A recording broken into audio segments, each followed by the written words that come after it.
Tell you this, I've never looked at him in the other two movies and thought, man, he's gonna abandon his family one day.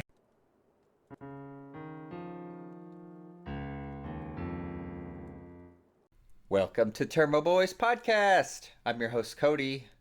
With me in second chair is the boy who knows how to use a gunner seat. It's Jeremy. Yes, I do. Much experience. Gotta shoot him out of the sky.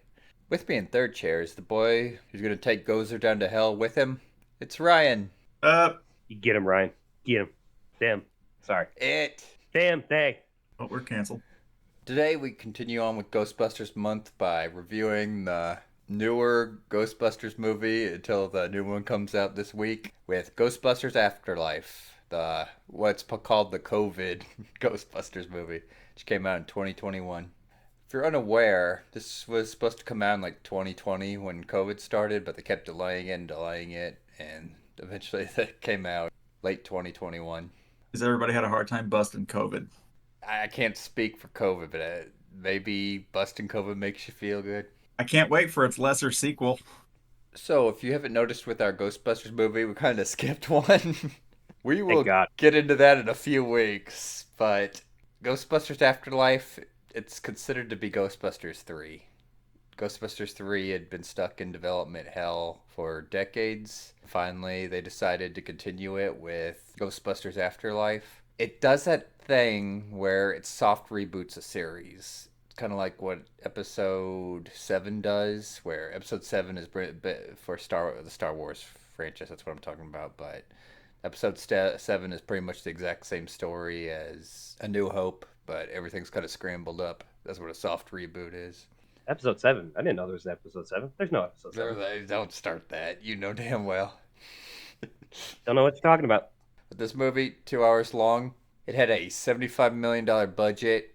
It made $204 million. The budget, of course, is a little bit more than 2.5 times what the old Ghostbusters movies were. It made a lot less than both those movies, but like I already mentioned, this movie came out during COVID, so I'm surprised it made that much money.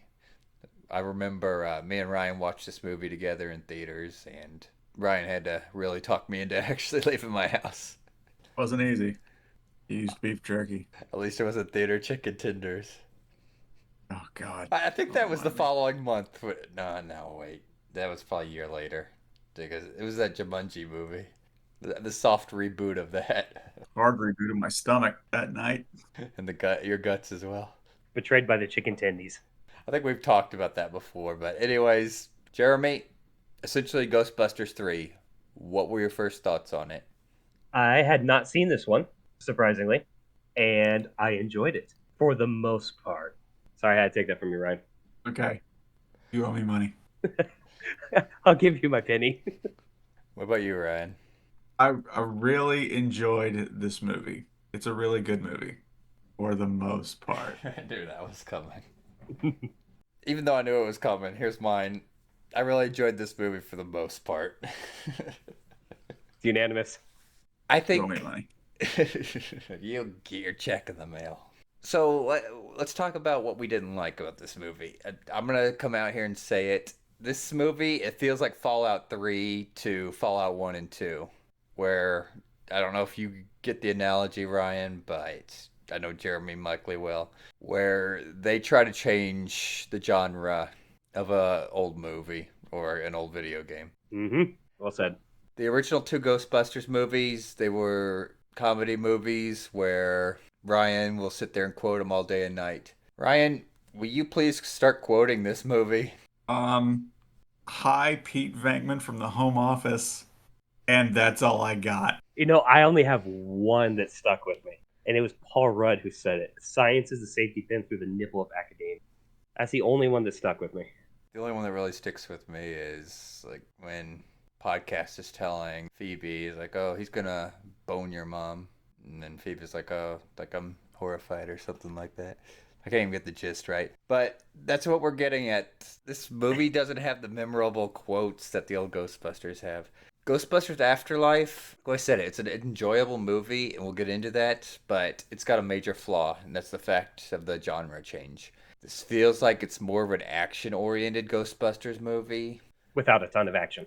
Well, it's origin story, Jeremy. How much action do you get when Okay, you're watching Bruce's parents die or Uncle Ben die? I get it's an origin story, but the pacing was off on this film. Yeah, I could see why. One of the big things is, Jeremy, I know you mentioned it with our Ghostbusters 2 review. You really liked the detective work when it came to that movie. Mm-hmm. Our main criticism was there wasn't enough ghost busting in there. Correct me if Same I'm for this. wrong, but did you feel like there was like even more detective work and even less busting in this movie? Yes, although I guess I didn't view it so much as detective work. Well, yeah, I could see it that way. Felt more like just constant paranormal experiences without actual ghost busting. Like I get that they're really emphasizing character development for this new origin story, but you guys can correct me if you felt differently. But I felt like this movie was 2 hours long, right? 2 hours and 4 minutes long. Mm-hmm. I felt like everything they did in that movie could have been condensed down to an hour 15 minutes. Everything that happened, and then given us more like ghost busting. Mate, I mean, everything felt like really tight personally. I noticed the 2 hour long runtime with it, but if everything felt really like tight to me. And I mean, with this origin story, I don't think I expected very much ghost busting, especially since it took them a long time to introduce like the proton packs and all that. Ryan, you got anything to add? Nope, that's pretty much bang on. Aside from bashing on the movie's problems, it's a really enjoyable movie overall. Absolutely. If you're unaware of the general gist of it, it takes place kind of like 2021. I think that's when it took place. Might have been 2022, but 2020. It's a recent movie, but that means it's 30 years after Ghostbusters 1 and 2, and Ghostbusters 2016 doesn't exist in this universe. Fortunate for us. And it stars Egon's grandkids along with his daughter, and they basically inherit Egon's farmhouse because we get to watch him die a few minutes into the Oh, movie. my we'll, heart. we'll talk about that. And slowly they unlock the mystery of his past because apparently he wasn't a very family oriented man, and it looks like Gozer is back for round two because this is a Oh soft Lord. reboot. So they have to stop it. It. Do you hear it? But then they refer it as she towards the entire end of the movie. Well, they also say The rest of woke the in time. 3000 BC. So let's address the elephant in the room, Egon's death. So, two questions for you, Jeremy. One, were you okay with Egon's death? And two, do you think the movie respected him? I don't feel it was respected. Well, the death I don't feel was respected. I still not like 100% sure what ghost it was or what happened, how it got through his traps. I don't It, know. It hurts to see my boy done like that though. they don't make it really clear, but it's he captured either Zool or Vince Clortho, and it's like either the other one or some ghostly entity of Gozer that's coming after him. Most likely, it's a Gozer entity. Yeah, I guess that kind of makes sense. Because like the ending's like a parody of what happened to him, but this time they actually the power of family and friendship wins the day. What do you think, Ryan? Which question am I starting with? Either one. Was I okay with his death? Yes, in this case, because Harold Ramis passed away. If he were still alive, I wouldn't have been. I would have been bitching some more, like I've done in past podcasts. Do I think it was respected? Eh, I- It's hard to say. it, eh, I suppose a necessary evil. yeah. It could have been a lot worse. Could have been way worse. Say this, I've never looked at him in the other two movies and thought, man, he's gonna abandon his family one day. Okay, I'll talk about that, but right now let's talk about this. I'm gonna agree with you boys on his death. I mean, I knew what they were trying to go for, but I wish that he would have gone down fighting. Yeah. Instead they do.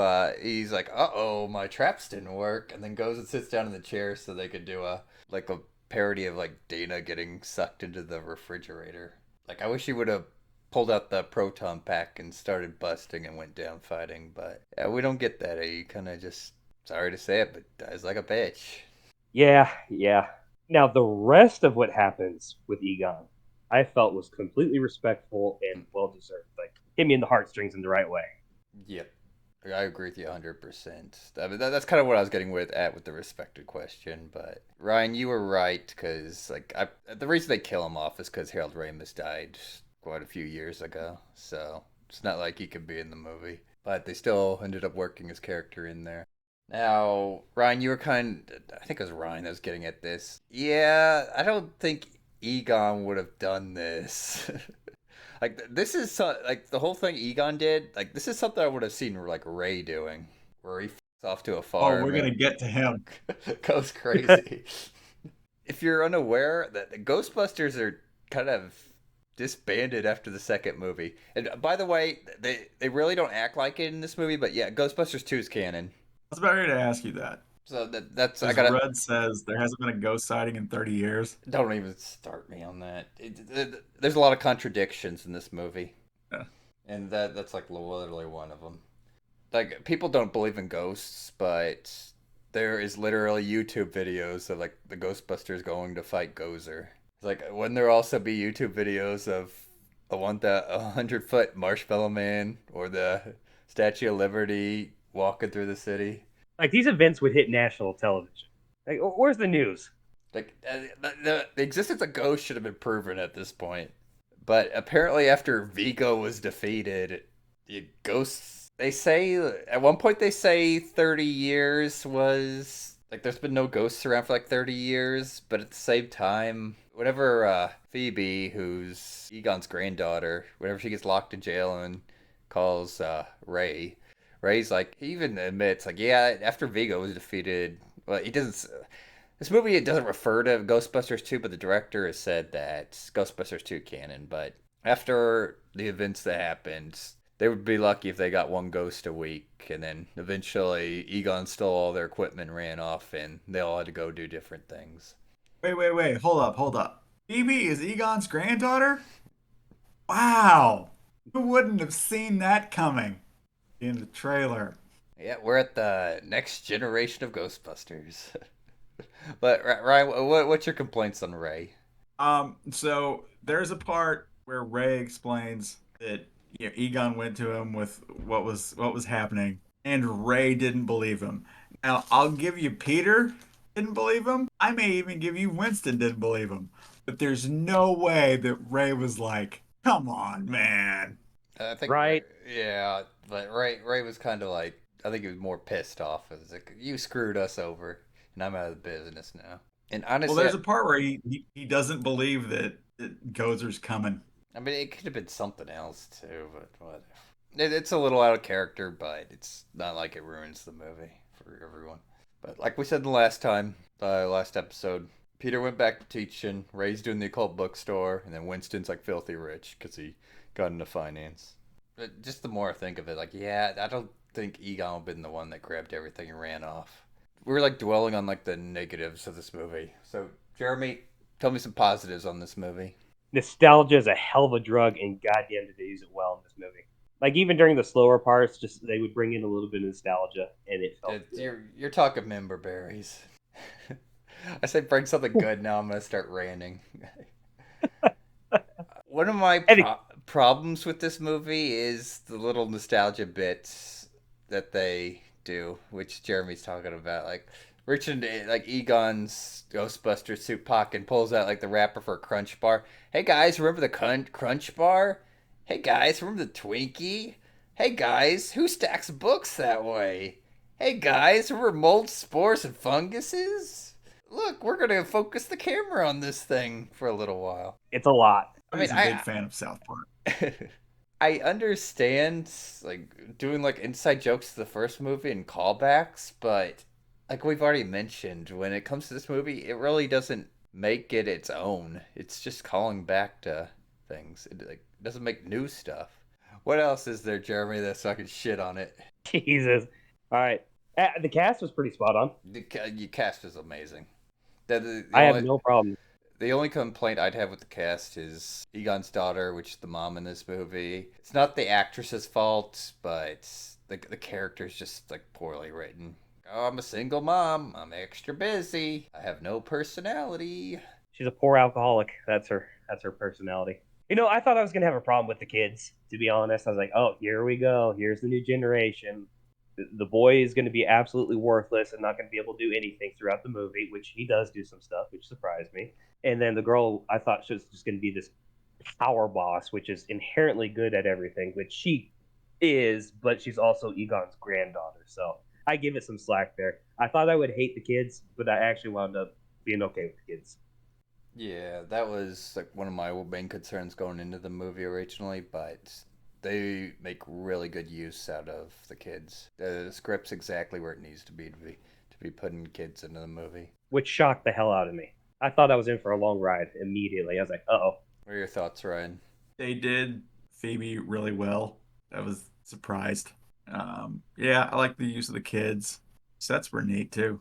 I thought I would hate the Oklahoma farm, but it's actually really well done. Who knew hell was in Oklahoma? Oh wait, I've worked in Oklahoma for a long time. I did. We just lost our Oklahoma viewers. And then something I want to mention too is like I love the designs of like the ghosts we get to see in this movie. It's not a lot of them, but the ones we do see, especially the Muncher, which is supposed to be the Slimer of the new generation.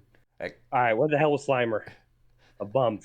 I was very, very disappointed. We got Stay Puffed again, but we didn't get Slimer.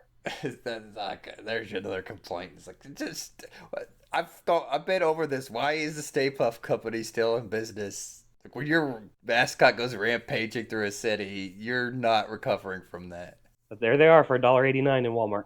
So here's your little fun fact. Whenever Gozer kind of breaks out and the ghosts start popping up in the city, there was a ghost with like a giant eye that popped out of its head. Do you boys remember this ghost? Sure do.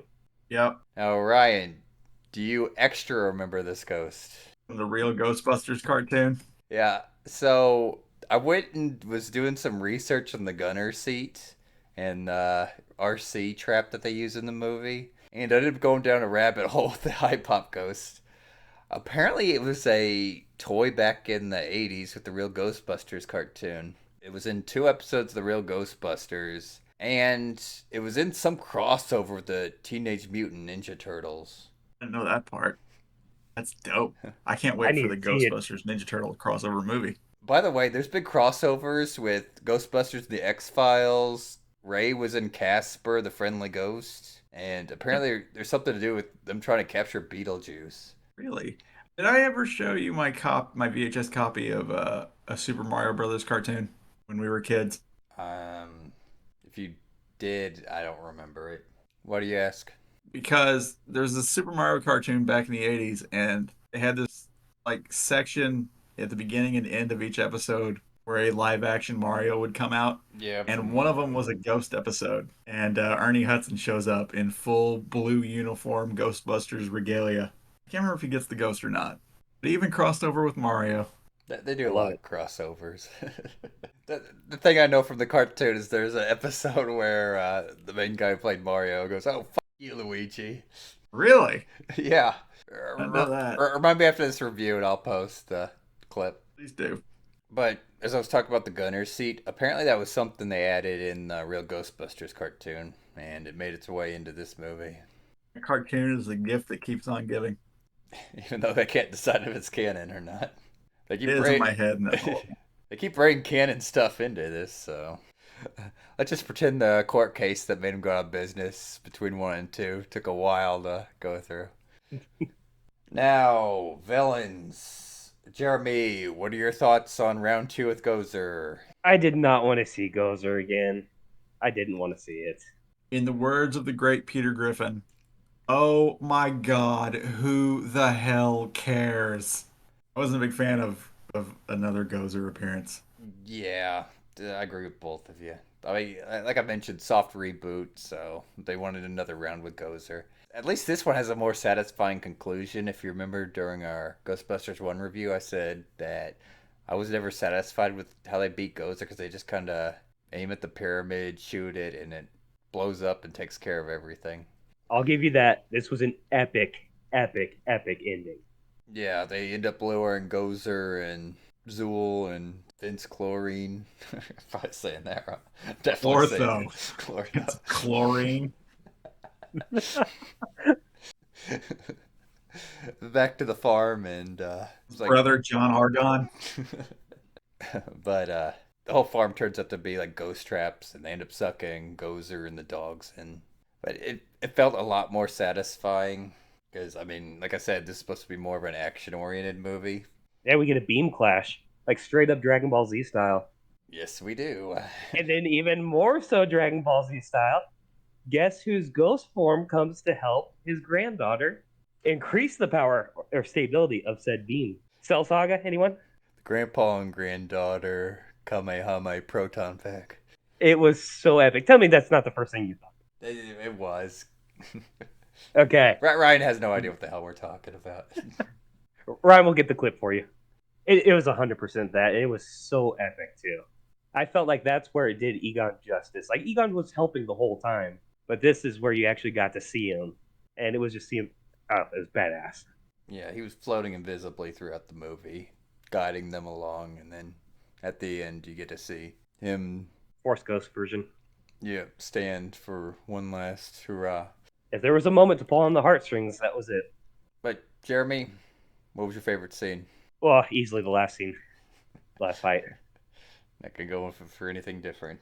If I was to go for something different, I would say it would be stuck between two: the car chase through the little town where they were chasing Muncher, and the Stay Puft chaos that was happening in Walmart. You have the little Stay Puff guys all self-terminating each other.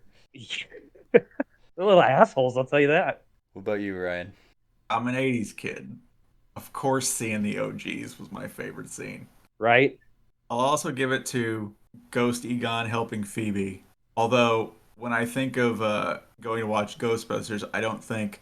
I hope there's a scene in this Ghostbusters movie that makes everyone in this theater cry. I mean, it does get the waterworks going. I also like the final fight. Now, my favorite part of the final fight is, for anyone who doesn't know, the original three Ghostbusters do show up, end up helping. But my favorite part is whenever, like, Venkman is, like, talking with Gozer, like, just try to lure her on, just kind of try to stall her, and then you see, like, Winston just try to pull a proton pack gun on her, and she zaps him. It's like, oh, well, nice try, Winston. There's something I just love about that. But overall, the final fight's just so damn good. You got modern day animation and Gozer. It looks exactly how it Hey, should be as a paranormal entity, where you can kind of see inside its body and it's all glowing and stuff. And that's pretty wicked. Like, I really like that scene. Like, wow, that's pretty dark.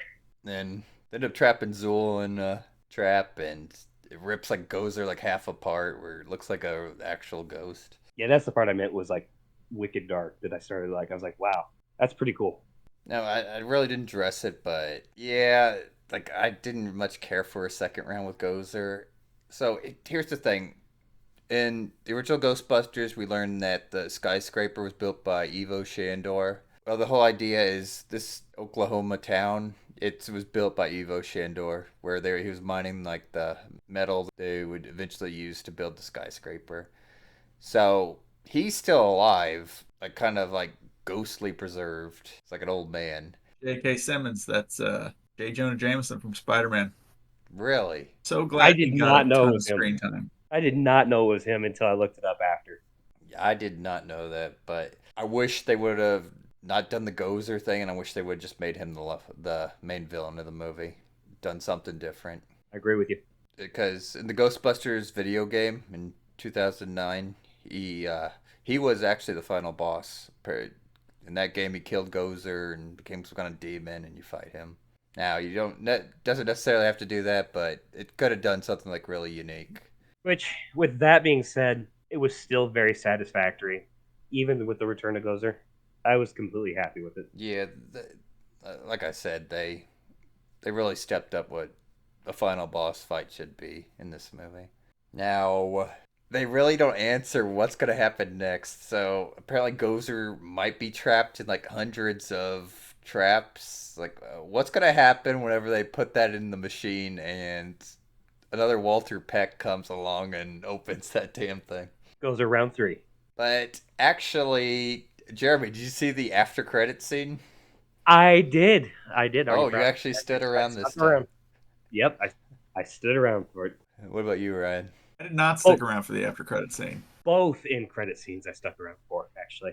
Did the all female Ghostbusters show up? Thank God they don't. No, but so there's two after credit scenes. The first one's the pre-credit scene where it's Peter Venkman and the mom.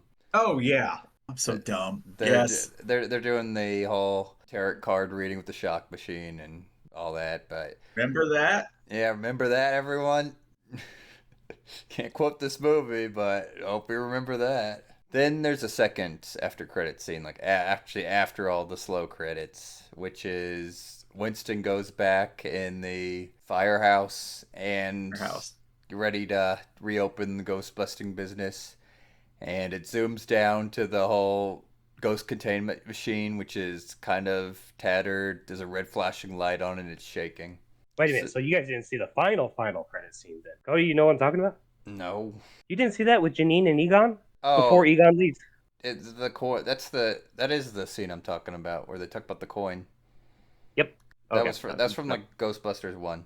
Then she's got like the other coin, but that really doesn't amount to anything.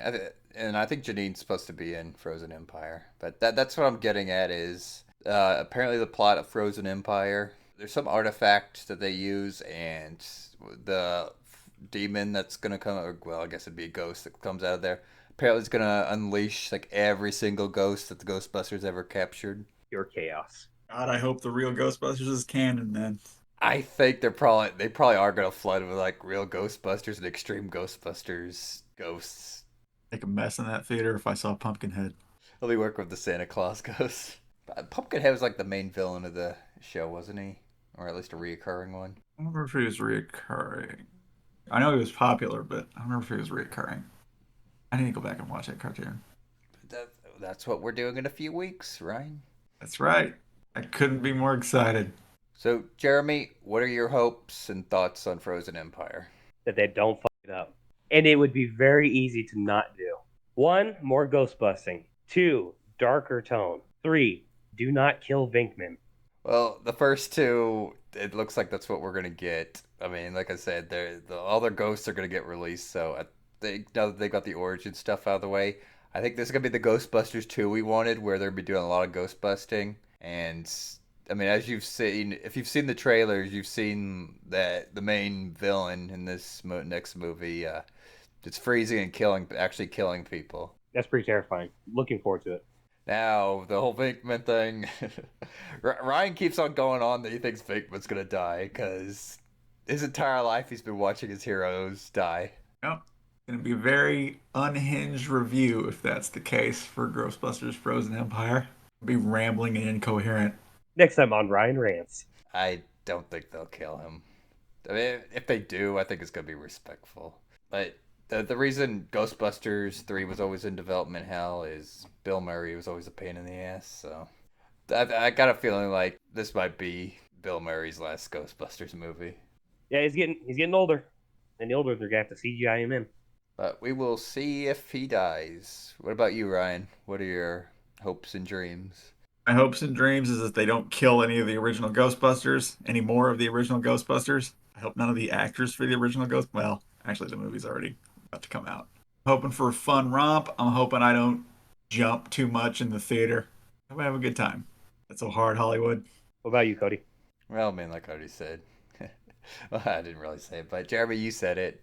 More ghost busting, which I mean, just by watching the trailers, I think we're gonna get what we want. Yes, I think we're gonna get what we want. Now, I mean, they could be pulling the wool over our eyes and just putting all the detective and ghost busting stuff in the trailer, but I don't think this is gonna be a movie where they screw around, especially when they're teasing that they're gonna release all the ghosts. At the very least, they're setting up for more sequels. I also hope that this movie is so successful that they release every episode of The Real Ghostbusters on something. Mostly DVD and Blu-ray. I like physical media. I also hope they re-release the Ghostbusters cereal And Ecto Cooler. and the Ecto Cooler so that I can at least remember if I've had that before or not.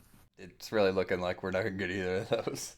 Nope. They probably would have done it by now if Yeah. shows are coming back. But keep your eyes and mouths open. Last thing I really want to hit on is I don't know if you boys noticed it, but there was like a lot of inconsistencies in this movie. The main ones I wanted to get at is whenever Phoebe's talking with Ray, he mentions that the Ghostbusters fire station, it got turned into a Starbucks. The after credits scene disproves that because that doesn't look like it was ever a Starbucks. Not any Starbucks I'd get coffee from. I mean, if it was a Starbucks at some point, I wouldn't be surprised. Like one of the baristas went downstairs and opened the ghost unit themselves. Like, oh, but I can get coffee out of this. Fresh grounds. Oops, just unleashed the apocalypse. And another thing is, I don't know where like the old Ghostbusters got their proton packs since Egon ran off with all of them. True that. I felt like proton packs just kept appearing after a while. They did. That's the big thing is they just kept appearing throughout the movie.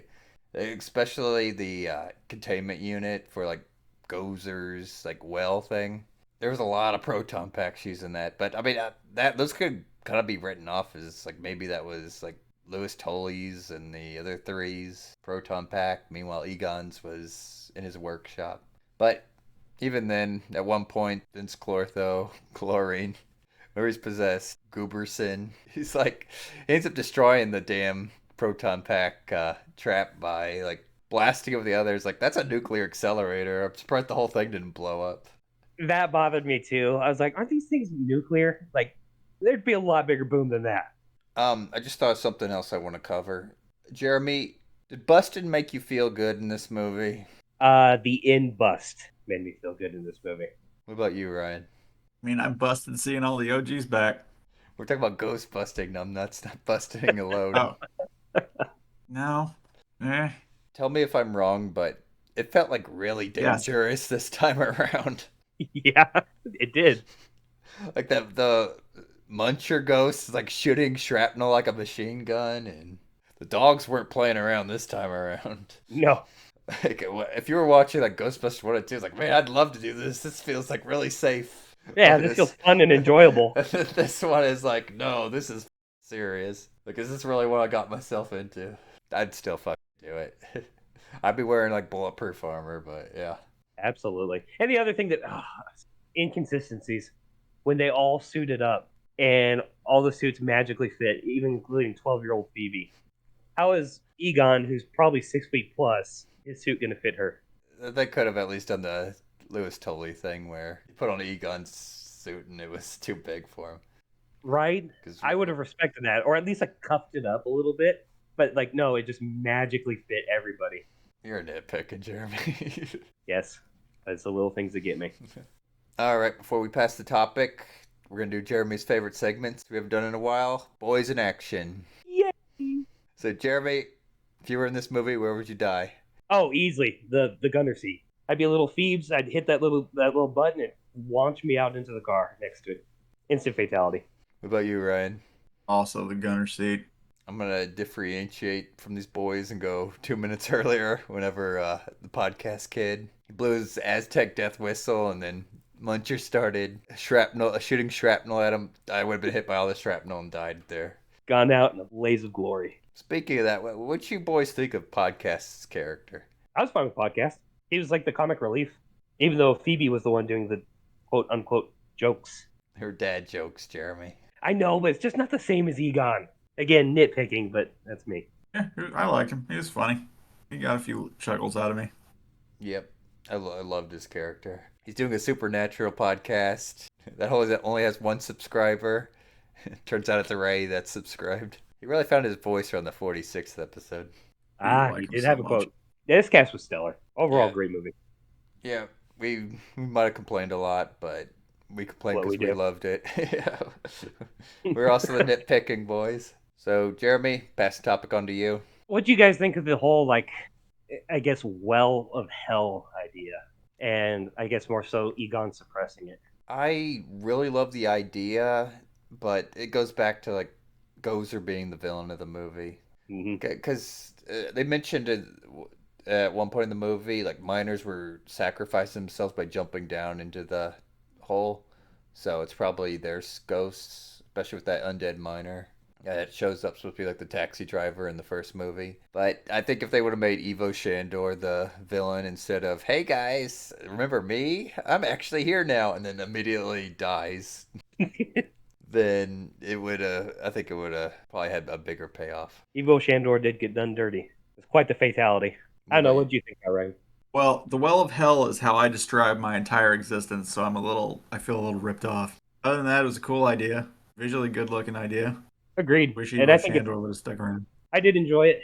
I thought it was pretty cool to think about, and very respectful to Egon that like he's been doing this in pretty much silence. He's been holding back the apocalypse by himself. I thought that was pretty respectful to his character. So I loved it. Ryan, passing the topic on to you. I think we covered everything I wanted to cover. Alrighty then. So, Jeremy, final thoughts? Absolutely love this movie. Yeah, I nitpick at everything, but it's what I do. It is absolutely worth seeing, and it was great to see how respected Egon was in the end. That was a proper tribute. Agreed. Ryan, final thoughts? I really enjoyed it. Doesn't feel like the other two Ghostbusters movies, but I still enjoyed it nonetheless. And I would like to remind everyone, especially Jeremy, that in some form in this movie, they reunited the original four Ghostbusters on screen. They never did that with Luke, Leia, and Han. My heart. As for my final thoughts, like I already said, this movie, it's really good. It's a complete genre change from the first two Ghostbusters movie. It's a complete genre change from the third Ghostbusters movie, if you catch my drift. But overall, it's a really good movie. Cast is good. Characters are really good. The busting is good. Our nitpicks are just around the soft reboot and just minor things. Even though we probably spent the majority of the podcast bitching. But we bitched because we love it. It could have been absolutely stellar, but it's got some minor flaws to it. Overall, I'd recommend going and seeing it. And I think Frozen Empire, we're going to get the Ghostbusters 2 we always wanted. All right, here we go. Scale time. And now we have something that we don't know where it's going to be on the scale. So, Jeremy, on a scale of Ghostbusters 1 to Ghostbusters 2016, where would you rank this movie? Oof. A notch under Ghostbusters 1. Would it be above Ghostbusters 2? It would be just below Ghostbusters 2. So 1, 2, and 3. Well, 3 is 2016. What is that movie? I haven't seen that. I haven't heard of it. What about you, Ryan? A notch under Ghostbusters 1 and 2. I'm going to agree with you, boys. It's just below Ghostbusters 2, but it's ever so slightly below it.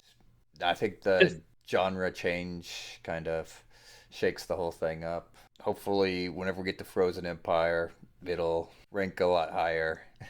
Well, would it be a surprise if Frozen Empire goes and tops the freaking chart? That would be tough. Sir, that's a tall order.